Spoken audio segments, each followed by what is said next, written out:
mga forensic talaga to mga to. Kung gaano kaiksi ang buhok ni Lisa Tanasnaw. Okay, tignan natin. Alright? Aha. Okay, tignan natin. Alright, parang shoulder length lang. Parang pareho lang. Okay, tignan natin. Parang shoulder length lang. Alright, pareho. So, okay, wag tayo pumukos dun sa buhok. Pumukos tayo dito sa comment section. Okay?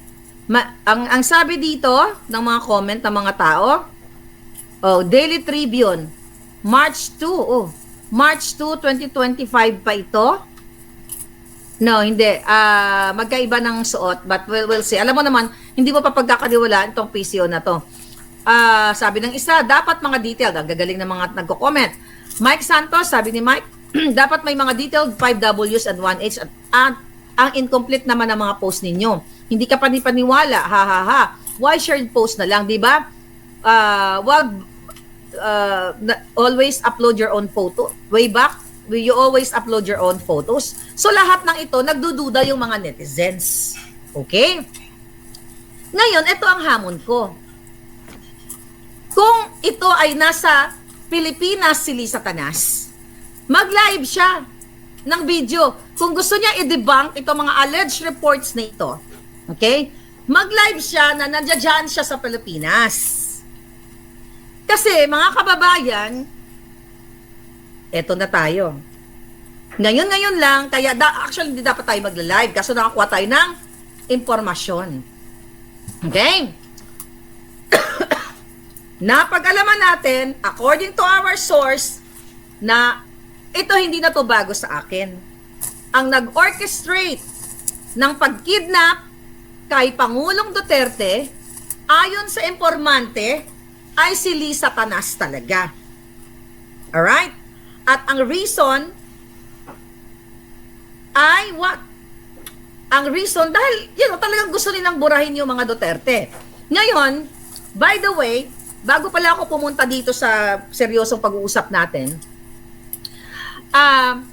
posible, may possibility talagang, according to my source, na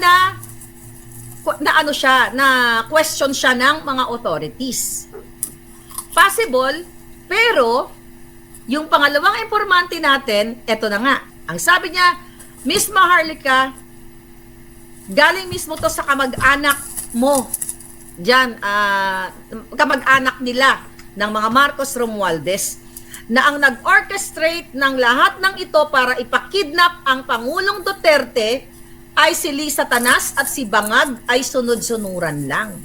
Ang kadahilanan ng kaputahan ni Lisa na nagpunta dito sa Amerika, according to our source, ato ay mga palabas lamang na siya ay merong working visit dito. Pero yung pala, in preparation, according to our source, na siya ay natatakot na kapag iginawa nila, kasi destined siya, talagang focus siya na gawin ang pagpakidnap kay Pangulong Duterte. Okay? Kung sakaling magkaroon ng revolusyon sa Pilipinas, ay safe na siya dito sa Amerika. Ito mainit-init na impormasyon, ha? Alright. Ngayon, mayroon pa daw si Romualdez, si Tamba, at etong particularly si Tamba, mga palangga, medyo nagdadalawang isip pa daw na ipadukot o ipakidnap si Pangulong Duterte sa ICC. Pero sabi ni Lisa, hindi, talagang kailangan kidnapin, ipadukot ang Pangulong Duterte at ipagkanulo sa ICC. Ngayon, the reason why pumunta siya ng Amerika, according to our source, para hindi siya ma-associate o kunyari wala siyang alam sa mga ginawa o mga gagawin nila. At si Bangag, di ba, right after tsaka siya nagsalita. Dahil si Bangag ay sunod-sunuran lamang. Walang balls yan. Si Lisa Tanas ang nag-orchestrate lahat ng pandurukot o pang-extract, pang-kidnap kay Pangulong Duterte. Hindi na ito bago. Dahil si Lisa Tanas, ang tagal ko na siyang inaakusahan na kidnapper siya, nung inutos niya, nung in-orchestrate niya, ang pag-kidnap sa 2 minoridad mula sa Turkey na anak ng kanyang business partner, illegal business partner, according to the mother of the minor kids, okay?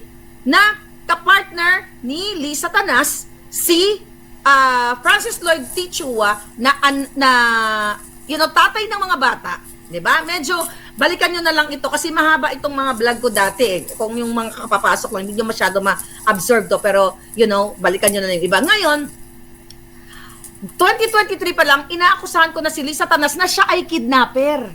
So, napag-alaman natin ngayon na gumawa siya ng event dito sa Manila International Eclabush Film Festival na umattend yung mga artista, mga politiko, andun si Jingay, andun si Kilay, at kung sino-sino pang mga tao, para umiwas siya na kung sakali na kayo ay mag-peaceful revolusyon para panindigan ang inyong bayan dahil binababoy, ginagago kayo ng buwaka ng inang kidnapper na si Lisa, secure daw siya dito sa Amerika.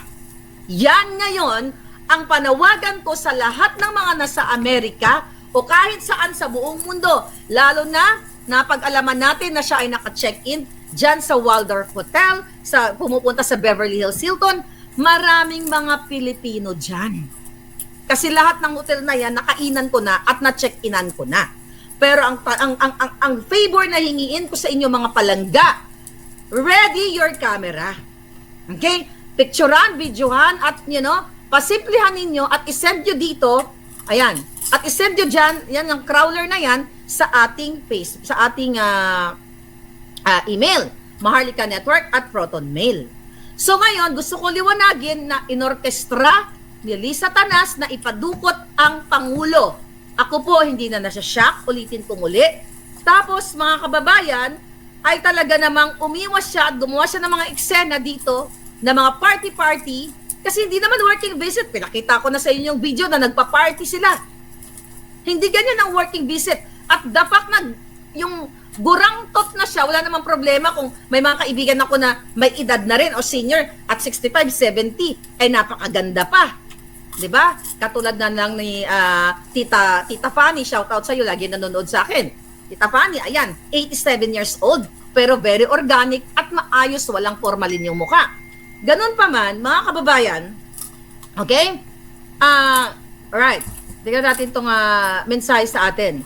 So yun nga, takot na takot siya, okay, na ayaw niya daw, sabi niya, ayaw niyang nasa Pilipinas siya kasi takot siya na magkaroon nga ng revolusyon. Pero daw si Tamba at si Bangag, medyo may alinlangan pa kasi hindi nila matansya kung ano yung magiging impact ng tao. At nakikita nyo ngayon yung mga tao lumalabas na. So nandito na siya, bit-bit ang pera ninyo. Okay? Ayon sa ating source. Kaya ang challenge ko sa mga buwaka ng inang to, para mapasinungalingan nyo ang sinasabi ng aking mga informante, not me, kasi napoforwardan lang tayo ng informasyon. Ipakita nyo yung formalin beauty ni Lisa, yung formalin peslak, that's not beauty, ang formalin look ni Lisa Tanas. Ipakita nyo, i-live nyo siya kung buhay pa ang buwaka ng ina o baka na-overdose na rin. Yan ang challenge ko, hindi yung pa-post na ganyan. Kasi I tried, okay? Na, yun nga, chinek natin, kahit kayo, machicheck nyo yan, kung meron nang report dito sa yung coroners, wala pa. Tapos, sa Beverly Hills, pwede kayo mag-request ng information to obtain public documents. You tried it. Tulong-tulong tayo, sama-sama tayo. Total, gusto naman nila akong gurgurin, at least man lang, kung matsyempohan nila akong magurgur, may ginawa akong mabuti para sa inyo. At hindi naman ako natatakot magurgur. Pero nag-iingat tayo. Ayan, ang sabi dito, yun na nga, gusto daw niya, pag nagka-revolusyon, ay safe na siya dito. At, ito pa pala. Okay, balik tayo sa sinabing na-question siya ng mga polis. Sa batas, binasa ko to bago tayo nag-vlog, wala naman talagang immunity ang First Lady. Alright? May mga lawyer dyan na mga gagaling, di ba? Wala namang immunity ang First Lady sa batas ng Pilipinas. Pero, mga kababayan, okay, pwedeng magkaroon ng diplomatic immunity. Ang tawag daw pala doon is extended immunity. Okay? Extended immunity na kahit magkaroon siya ng criminal case o kung ano man, pero yung pagpunta niya ay related o diplomatic mission, which is mukha nga pinapalabas nila kasi working visit eh. 'Di ba? Ang post nila, working visit, diplomatic mission. So according to our source, meron siyang extended diplomatic immunity.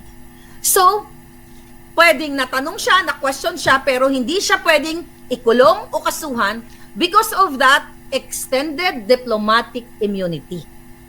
Na kung ano yung immunity ng presidenteng bangag, na-extend sa kanya. Maraming pwedeng, pero possible na magkaroon ng extended immunity ang mga pamilya ng presidenteng bangag. Alright? So, ang sabi dito, mga kababayan, so, let's say for example, ang pagpunta ni Lisa Tanas dito sa Amerika ay official functions, which is yun ang pinapalabas nila, pwede siyang talagang bigyan ng extended diplomatic immunity, referring to the international laws. So, I'm not gonna discuss that because I don't know about international law dahil di naman tayo lawyer. So, yun lang ang nasabi sa atin ng ating informante, mga palangga. So, kaya nga ang challenge ko sa mga buwaka ng ina. Pero kasi yung iba naman na may mga nababasa din naman kasi ako na nakulong si Lisa Tanas. I did not say that. Okay? Hindi ko sinabing, excuse me, hindi ko sinabing nakulong siya, na-hold. Iba yung nakulong, iba yung na-jail ka sa word na na-hold for questioning. Yun na nga mga kababayan, kaya ang ginawa nila, ito daw talaga si Martin Romualdez, nag-aalinlangan. Okay? Kaya naman, talagang isinakay nila ang Pangulong Duterte, kinipat nila doon sa, ito, tignan natin dito, okay? Doon sa eroplano ni, alright, okay, doon sa eroplano na sinasakyan, o sinabi nga nila is presidential plane, di ba? Sinabi ni John Vic Remulla. So ngayon napag-alaman natin nga yung i-vlog na natin yan na ang nagmamay-ari niyan ay ang kanilang mga amigo o amiga. Okay, marami yatang owner siya nang nag-handle niyan, but hindi na lang natin isa-isahin yung mga pangalan, but anyway connected sa kanila. So ngayon mga palangga. Okay, ito ang eksena ngayon. Bigyan natin 'to. Okay? Ano pa yung ibinigay sa atin na information? Alright. Kaya sabi mas malakas ang loob niya. Okay? Na sinasabing fake news ka. Sabi ng ating informant, fake news ka kasi may extended immunity siya. Kaya nga sabi ko dun sa kausap ko, sabi ko palang I did not say na nakulong siya. Ang sinabi ko allegedly na hold siya. Alright? So ngayon, mga kababayan, okay? Sabi daw ni Tambaloslos, kay Bangag, wag na nating ituloy ito. Kasi hindi natin alam kung ano magiging reaksyon ng taong bayan. Baka dito tayo matatapos o mapapahamak. Alright? At ang sabi nga dito, okay, dito na raw si Lisa Tanas magre-retire sakaling magkaroon ng change of government o maipatumba ang gobyernong Bangag. Basta siya lahat ang nag-orchestrate ng pagdukot kay Pangulong Duterte. Last minute, tumawag daw to si Martin Romualdez at saka si Lisa Tanas, ay si Bangag Jr. kay Lisa Tanas, na wag na nating ituloy ito kasi hindi natin alam yung repercussion nito sa mga tao. Ngayon, dahil sabi nga ng importante natin, malapit din sa kanila, wala naman talaga si Bangag Jr. Walang alam. Kaya sunod-sunuran si Lisa Tanas. Nung sinabi daw ni Lisa Tanas, ay ni Tambaloslos at ni Bangag, wag na nating ituloy ito, nagsisigaw at nagwawala daw si Lisa Tanas na dapat ituloy yan. Dukutin at kidnapin ang Pangulong Duterte o i-extract ang Pangulong Duterte. Okay?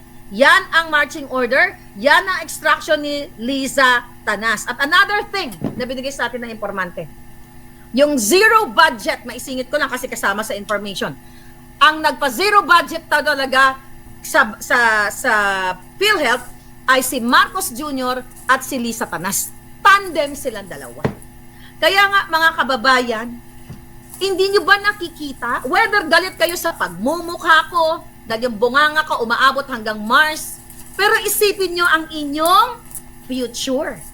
Isipin nyo kung bakit may isang Maharlika na ayaw tumigil sa kabila ng 4 na kaso dito, civil cases sa Amerika. 1 case dismissed with prejudice. 3 nilalabanan ni Marlica. And now, ang hamon sa akin, ang pananakot sa akin, inciting to sedition, another cyber libel case dyan sa Pilipinas. Sabi ko nga, bring it on. Tanga ka na lang siguro kung bakit ang isang Maharlika ay tinatarget. I'm just an ordinary person like you. It's just so happy na yung bunganga ko kasing laki ng mundo. Kaya naaabot lahat ng mga impormasyon sa buong mundo. Kaya sila gustong ipa-assassinate ako, ipagurgur ako, kasuhan ng patong-patong. At hindi nga po ako natatakot. Kaya huwag kayong matakot na manindigan. Now, alam nyo na ang pinakamamahal nyong PRRD, kayong mga PSG, na nakikita nyo na si Marcos, si Lisa ay sinisigaw-sigawan kayo. May mga namatay na nga na PSG na hindi nila ni-report. Diba? Kayo dyan, manindigan kayo para sa bayan. Is that inciting? Ang sabi ko lang, manindigan kayo. Mag-speak up kayo, sabihin nyo sa taong bayan because you're there to serve and protect the people and to protect the soberanya na sinasabi ninyo. Ngayon, nakita nyo na, kita ninyo, yung, andito ka pala Lisa Tanasa, nandito ka, kung nandito ka sa Amerika, I challenge you. Dito tayo magbabakpakan sa korte. Total, nagpa-picture-picture ka doon sa sa abogada na nag-represent kay Johnny Depp kasi panindak nila sa akin yun eh. Nasindakin ko to, abogado di, ano ba yan? Campanilla ang tawag dyan sa Pilipinas, di ba? Sindakin ko to. Gusto ko pong sabihin sa inyo, sa kabila ng panggigipit nila sa akin, sinusubukan nila akong gipitin pero lumalaban po ang isang Maharlika. So kaya nga sina-challenge kita, buha ka ng ina mong kidnapper ka. Kung nasa Amerika ka, file a case against me na tinatawag kitang kidnapper at smuggler ka at ang asawa mo ay addictus benedictus. With that, I can present ng mga ebidensya ng pinagnangak-ngak ko dito. Andito ka pala, dito ka mag-retire, tang ina ka. Oh, harap-harapan tayo, kaso sa kaso, di ba? Ang tapang mo dahil ginagastos ng pera ng bayan. Ako anong ginagawa ko kahit sa kabila ng sitwasyon, okay? Ng buhay ko dahil di naman ako mayaman sa Amerika. Okay? Nilalabanan ko sila at my own expense. 'Di ba? Ng aking pakikipaglaban dito at my own expense. Na walang pera ng China, walang pera ng Pogo. 'Di ba? Ng Pogo at kung kanino pa. Kaya manindigan kayo, paulit-ulit kong sinasabi, orchestrated ang pagdukot kay Pangulong Duterte. And now, yan sa mga nag-e-echo ng mga vloggers. Now, alam nyo na hindi siya nakulong dahil meron siyang extended immunity dahil pinalabas niya yung kanyang pagpunta dito sa Manila International Film Fest ay working visit. So yun pala ang kadahilanan and lawyers can attest that kung ano yung mga batas-batas sa ganyan, extended So, pero posible na siya nga ay na inquest proceeding ang tawag dyan, di ba? Natanong siya, na-interrogate siya.